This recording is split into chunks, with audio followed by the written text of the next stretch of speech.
Olá, pessoal, tudo bem? Bom, então vamos dar sequência com a nossa aula passada, né? Lembrando que na aula passada a gente estava trabalhando as chamadas revoltas messiânicas lá da República Velha, né? A gente começou a trabalhar a sociedade brasileira durante a República Velha e nós identificamos três fenômenos sociais, né, bastante intensos aqui no Brasil no decorrer desse período, né? Que foi o coronelismo, o qual nós já trabalhamos, o messianismo, que nós estamos trabalhando, e o cangaço, que a gente vai trabalhar mais adiante, tá? Então, na aula passada, não só a gente trabalhou o que era o messianismo em si, mas também trabalhamos, né, as chamadas revoltas messiânicas, que vão ocorrer no Brasil aí durante a República Velha, né? Nós trabalhamos notadamente na aula passada a Guerra de Canudos, né, que ocorreu no Sertão Baiano, sob a liderança do Beato Antônio Conselheiro. Pois bem, na aula de hoje a gente vai dar sequência a esse assunto, as revoltas messiânicas, trabalhando hoje exatamente as duas que restam, a revolta do Padre Cícero e a Guerra de Contestado. Então vamos começar com a revolta do Padre Cícero, que ocorreu exatamente no Ceará em 1914, ok? Então aqui nós temos a figura do Padre Cícero Romão Batista, né? O Padre Cícero, ele era considerado pelo sertanejo um santo vivo, tá? Mas ele era, além de ser pároco de Juazeiro do Norte, ele também foi por 3 vezes prefeito de Juazeiro do Norte, tá? E era reconhecido naquela região como um coronel, inclusive era chamado de um coronel de batina, né? Que ele era latifundiário, tinha terras, tá? Mas fazia muitas benevolências para a população da região, e há quem diga que ele fazia milagres, né? Pois bem, era amado por uns e odiado por outros, mas era, sem dúvida alguma, a grande figura da política nordestina no decorrer da República Velha. Difícil que uma eleição se definia naquela área sem a participação ou a influência do Padre Cícero de Juazeiro. Ok? Muito bem, então vamos falar um pouco mais sobre essa famosa revolta do Padre Cícero de Juazeiro. Ok. Ora, pessoal, esse movimento vai acontecer no Brasil aqui durante o governo do senhor Hermes da Fonseca. Hermes da Fonseca vai governar o Brasil entre 1910 e 1914. Okay? E ele foi eleito depois que São Paulo e Minas, com a famosa política do café com leite, né, não conseguiu impor uma candidatura de consenso. São Paulo apoiou Rui Barbosa, Minas Gerais apoiou Hermes da Fonseca. Então, houve uma ruptura temporária da política do café com leite. E isso garantiu a eleição de Hermes da Fonseca. Então, ele vai governar sem o apoio de São Paulo, e também de muitas oligarquias que eram ligadas a São Paulo. Tá? Vai ter muita dificuldade de governar, inclusive. Né? Porque durante sua administração, nós vamos ter alguns conflitos no Brasil, como a própria revolta do Padre Cícero e também a Guerra de Contestado. Ok. Então, durante sua administração, ele criou uma instituição chamada Política das Salvações. Ora, em que consistia essa Política das Salvações? Era o seguinte: preocupado com aquelas oligarquias estaduais que não apoiavam o seu governo, ele resolveu substituir as mesmas por interventores de sua confiança. Certo?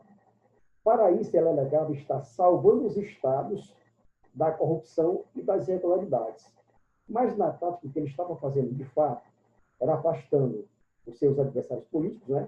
Aquelas oligarquias locais que não compactuavam com o seu governo, e substituindo as mesmas por interventores federais de sua confiança. E é exatamente isso que vai provocar o episódio da revolta do Padre Cícero no Ceará. Ok? Muito bem, então vamos lá. Ora, então, durante sua administração, o presidente Hermes da Fonseca cria a política das salvações, né? Substituindo aquelas oligarquias tradicionais dos estados que não o apoiavam por interventores federais de sua confiança. No Ceará, quem governava era Nogueira Cioli. A família Cioli já dominava politicamente o Ceará há algum tempo e ela não compactuava com o presidente, não apoiava sua administração. Por isso, o presidente resolveu substituir o governador Nogueira Cioli por um interventor, mais precisamente pelo senhor, o então coronel, tá? Marcos Franco Rabelo. Então, aqui você tem o governador Nogueira Cioli, que foi deposto pelo presidente, né, utilizando a política das salvações, e o interventor Marcos Franco Rabelo, que foi colocado em seu lugar. Ok? Pois bem, ora, o padre Cícero, conhecido como Coronel de Batina, né, também conhecido como Santo Lagreiro, respeitadíssimo pela população nordestina, em especial pela população cearense, o que ele vai fazer? Convencido pelo deputado Flório Bartolomeu, que era coronel e deputado, tá? E ligado à família Cioli. Convencido pelo deputado Flório Bartolomeu, o padre Cícero, então, também que era conhecido como Padre Cícero, pelo sertanejo, né? Ele vai organizar tropas sertanejas com a finalidade de invadir Fortaleza e tentar derrubar o interventor, reconduzindo ao poder Nogueira Cioli. Enquanto isso, o deputado Flório Bartolomeu se dirigiu ao Rio de Janeiro em busca de apoio, mais precisamente em busca do apoio do então senador Pierre Machado, que além de ser o político mais influente do país e do Congresso Nacional, era o principal adversário político do presidente Jair da Fonseca. Ok? Pois bem, então, aqui nós temos o deputado Flório Bartolomeu e temos também a figura do senador Pierre Machado. Né? O deputado Flório Bartolomeu, ligado à família Cioli, né? E muito amigo do padre Cícero, aquele que vai convencê-lo a liderar o levante de sertanejos, tá? Contra o interventor nomeado pelo presidente. E o senador Pierre Machado, que vai apoiar integralmente o movimento, já que era adversário político do então presidente Jair da Fonseca. Ok. Então, como é que a revolta vai encerrar? Ora, sob a chefia do padre Cícero, tropas sertanejas invadiram Fortaleza e conseguiram colocar em fuga o interventor, reconduzindo o governador Nogueira Cioli ao poder. Ok? Inclusive, a igreja, durante a República Velha, sempre esteve próxima das oligarquias. Né? A relação entre oligarquias rurais e a igreja era muito próxima. Ambas se identificavam uma com a outra.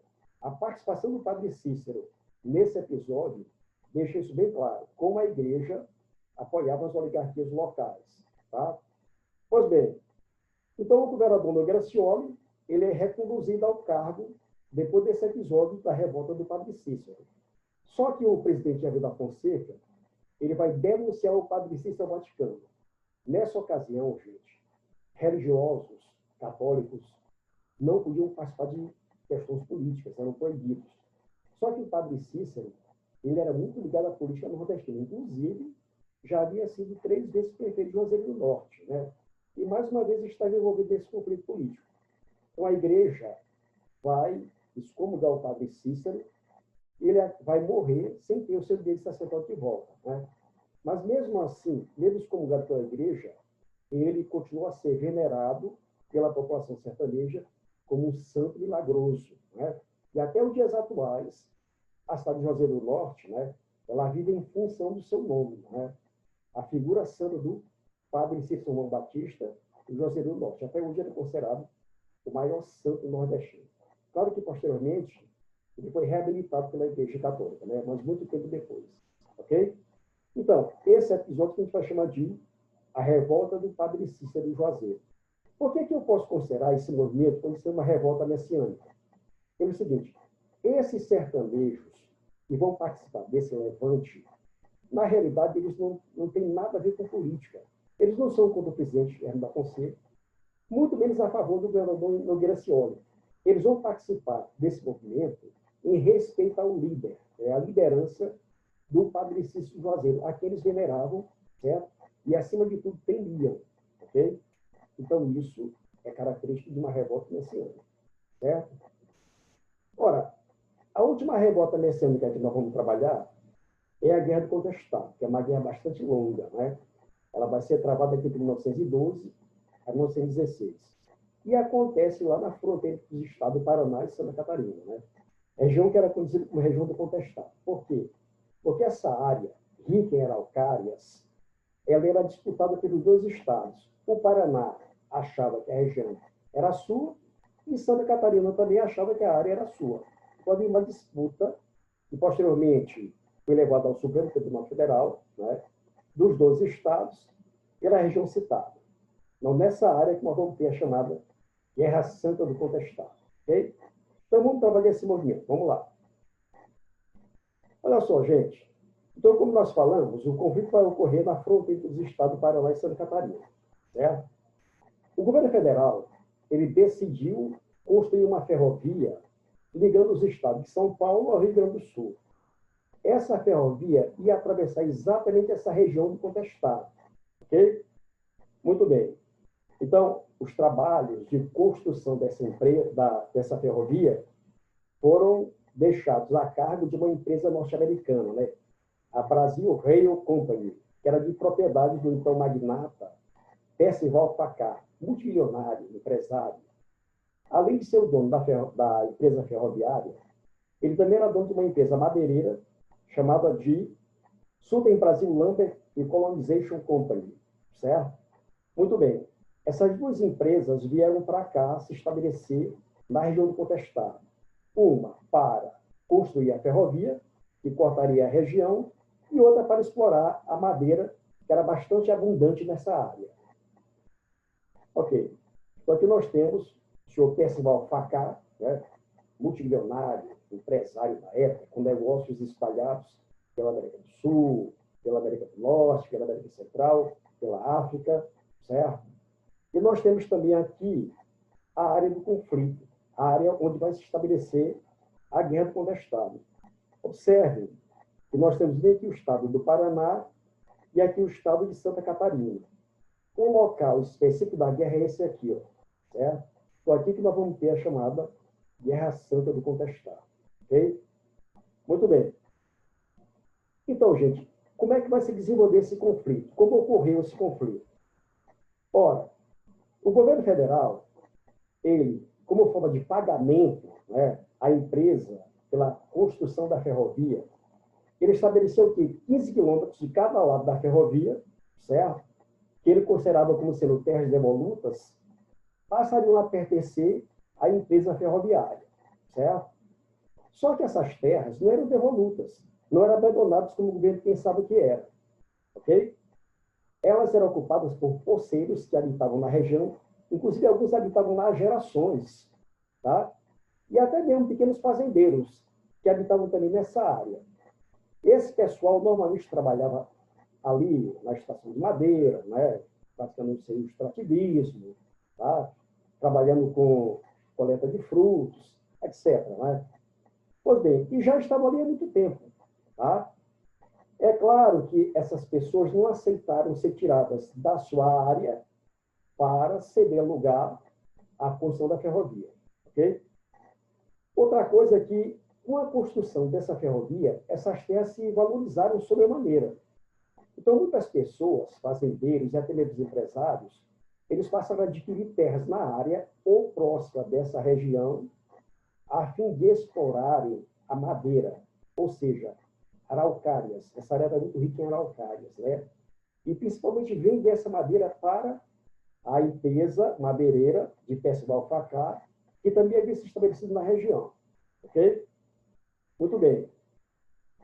Ora, essa área do contestado era conhecida como sendo uma área de grande atuação de líderes messiânicos, né? Entre eles, nós temos aqui o líder José Maria de Santo Agostinho, né? O monge José Maria de Santo Agostinho, que vai ser o líder do movimento do contestado. Tá? Só que antes dele, nós tivemos nessa região a atuação de outros monges. Né? Por exemplo, nós temos aqui a atuação do monge João Maria de Agostinho, que era de origem italiana, né? E que morreu em 1170, e também de Atanás Marcaf, de origem síria, que adotou o nome de João Maria, né? Inclusive desapareceu em 1908. Esses dois monges que atuavam nessa região há bastante tempo, desde o século XIX, né? Eles eram conhecidos por pregar a humildade, a servidão ao próximo, a crença em Deus, né? E eram reconhecidos pela população que habitava nessa área como realizadores de milagres, né? Consequentemente, tinham muitos seguidores, tá? Ora, por volta de 1912, nós temos o surgimento do terceiro monge, que é exatamente José Maria, que vai ser o protagonista dessa rebelião. Tá? Então, ele surge pregando uma vida de respeito, a religiosidade e, principalmente, assinalando a existência de poços, né, de água na região, ok? Conhecido como água santa ou águas do monge. Ele utilizava uma técnica bastante antiga, né, para descobrir água na região. Pois bem, era também conhecido pelas suas curas milagrosas. Profundo conhecedor de ervas e também de plantas da região, ele utilizava as mesmas para fazer curas. E há quem diga, inclusive, que ele havia ressuscitado uma mulher morta na área. Então, era bastante respeitado, tá? E tinha o temor e o respeito, tá, da população que habitava nessa área. Ok? Bom, para construir a ferrovia, centenas de trabalhadores vindo de diversas regiões do Brasil, né, em busca de emprego, se estabeleceram na região. Mas, com o fim da ferrovia, essas pessoas ficaram abandonadas, né, sem emprego, sem dinheiro, algumas passando fome. E, logicamente, um clima de revolta logo vai se estabelecer entre os mesmos. Tá? E eles vão acabar se juntando àquela população que havia se expropriado de suas terras pela construção da ferrovia, pelos poceiros e pelos fazendeiros que atuavam na área. Muito bem. Então, o Monte Zé Maria, né, ele funda na região a chamada Monarquia Celeste, ou uma comunidade chamada Comunidade do Quadrado do Santo. Tá? Para o Monte Zé Maria, a República era o grande mal que afligia a população que habitava naquela região. Tá? Ele, como monarquista que era, né, ele era totalmente contra a República e estabeleceu uma comunidade independente e não estava sujeita às leis republicanas, né, mas sim às suas próprias leis. Então, essa comunidade, chamada Quadrado do Santo, ou Monarquia Celeste, tinha essa bandeira, tá, que foi estabelecida pelo monge José Maria. Ok? Muito bem. Então, não demorou muito para que essas pessoas expropriadas e abandonadas, né, pela ferrovia, né, e pela madeireira se juntassem em torno da liderança do Monte Zé Maria. Certo? E logo, logo, o foco de revolta se estabeleceu ali. Você vai ter a famosa guerra entre pelados e peludos. Tá? Os pelados são aquela população pobre que se arregimentava em torno da liderança do Monte Zé Maria e que pegava a pobreza, né, e o reino de Deus. Já os peludos eram a população rica, os fazendeiros da região, os oficiais das Forças Armadas do governo. Tá? Muito bem. E toda vez que você fala em guerra do contestado, né, é muito comum você trocar, né, pelo conflito entre pelados e peludos. Ok? Muito bem. É uma terminologia popular que foi atribuída principalmente pela imprensa da época. Ok? Muito bem. Então, sob a liderança do Monte Zé Maria, tá, essa comunidade de Quadrado do Santo ela começou a crescer. E ele estabeleceu ali a chamada Monarquia Celeste. Inclusive, chegou a nomear um fazendeiro analfabeto para ser o imperador da comunidade, certo? A qual ele chamou de Monarquia Celeste. E que tinha como bandeira aquela que nós já vimos agora há pouco, ok? Pois bem, a existência desse monte de gente sob a liderança do Beato Zé Maria começou a preocupar os fazendeiros da região e o governo federal. De forma que, a pedido dos coronéis da região, dos fazendeiros, o governo enviou tropas para prender o Monte Zé Maria e dispersar os rebeldes. Ok? Muito bem. A ideia era restabelecer a paz e a ordem na região. Pois bem, só que essas tropas oficiais enviadas pelo governo, né, para prender o Monte Zé Maria e dispersar os rebeldes, vai acabar dando origem a um grande conflito armado que se estabelece na área. E tudo vai ter início com a chamada Batalha de Irani, certo? Aqui representada por essa gravura. Ok? Muito bem. Então, olha só. Sob o comando do coronel João Galberto de Sá Filho, tá? Essas tropas federais foram enviadas para a localidade de Irani, onde se encontrava o Monte Zé Maria e seus seguidores. Ok? Então, lembrando que a ordem era apenas prender o monge e dispersar os rebeldes. Só que o comandante João Galberto Sá Filho, ele estava em busca de prestígio, fama, e ele decidiu, por conta própria, não só prender o monge Zé Maria, tá? e dispersar os seus seguidores, mas atacar frontalmente os rebeldes, ok? E é claro que os rebeldes vão reagir. Então, nós vamos ter a chamada Batalha de Irani, aonde morreram o próprio comandante João Goberto Sá Filho, o próprio monge José Maria, além de 11 sertanejos e 10 soldados, ok? Muito bem. Mesmo com a morte do monge José Maria, os seus seguidores que sobreviveram, tá? Eles acreditavam que o monge iria ressuscitar, inclusive liderando um exército chamado Exército de São Sebastião, né? Que, sob a liderança do monge José Maria, iria derrubar a República, que era considerado por eles instrumento do diabo e dos coronéis, né? E estabelecer a monarquia celeste em todo o Brasil. Isso é o que eles pensavam, ok? Muito bem. Após a morte de Zé Maria, aqueles que sobreviveram vão se juntar sob o comando de uma menina de apenas 11 anos, chamada Teodora, né? Que alegava receber ordens do próprio monge Zé Maria em sonhos, tá? Então, eles se estabeleceram na localidade chamada Taquaro Sul, tá? Se reagruparam sob o comando da menina Teodora, tá? E não demorou muito para que tropas federais fossem enviadas para Taquaro Sul, massacrando os rebeldes que estavam na área, certo? Aqueles que conseguiram sobreviver vão se reagrupar novamente, dessa vez sob o comando de Maria Rosa, que era conhecida como a Joana d'Arc do Sertão, tá? E que também alegava receber ordens do bom Zé Maria em sonhos, ok? Então, eles conseguiram se agrupar, dessa vez em Caraguatá, na localidade de Caraguatá, certo? E com mais ou menos cerca de 6 mil homens sob a liderança de Maria Rosa, ok? Muito bem.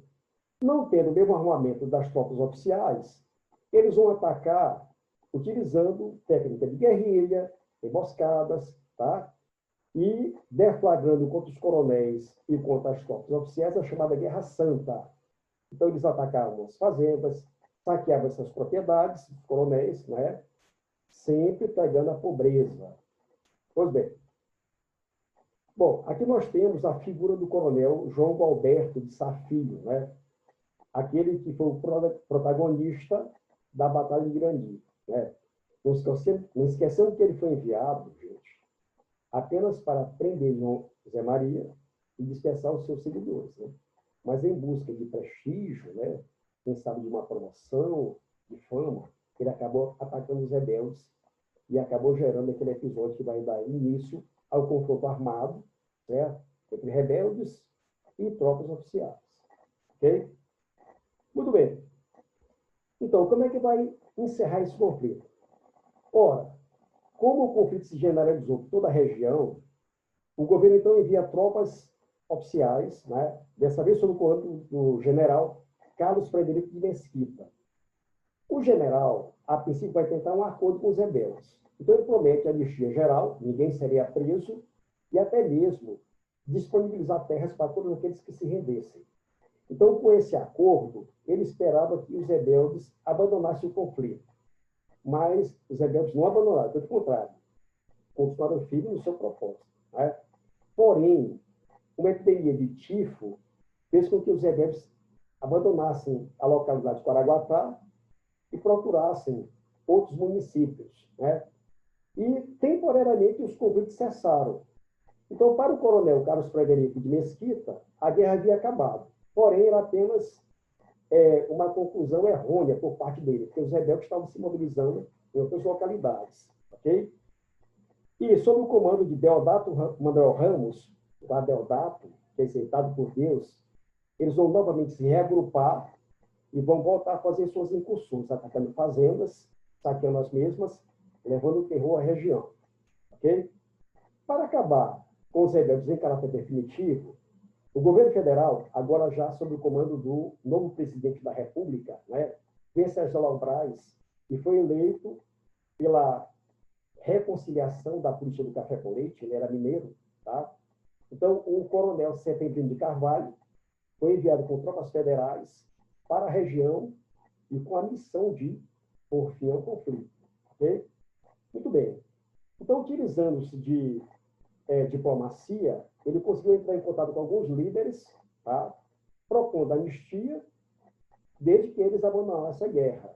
É claro que nem todos aceitaram. Inclusive, os líderes que não aceitaram entraram em conflito com aqueles que aceitaram, né? Então, você tem agora guerras internas, né? Desses líderes entrando em confronto entre si. É claro que isso aí vai contribuir para o enfraquecimento da revolta. Pouco a pouco, os rebeldes vão cedendo e vão acabando com a revolta. Até porque foram cercados pelas tropas de Setembro de Carvalho, né? E em pouco tempo começa a faltar água e alimento para os mesmos. Por isso, eles vão acabar aceitando as propostas de paz do coronel Setembro de Carvalho, né? Alguns acabaram sendo mortos, os mais radicais acabaram sendo mortos por tropas federais, ok? E, sem alternativa, tá? Eles vão se render e a guerra vai chegar ao fim por volta de 1915, ok? Agora, a disputa pela região de São Paulo e Minas só vai se concretizar só em 1916, tá?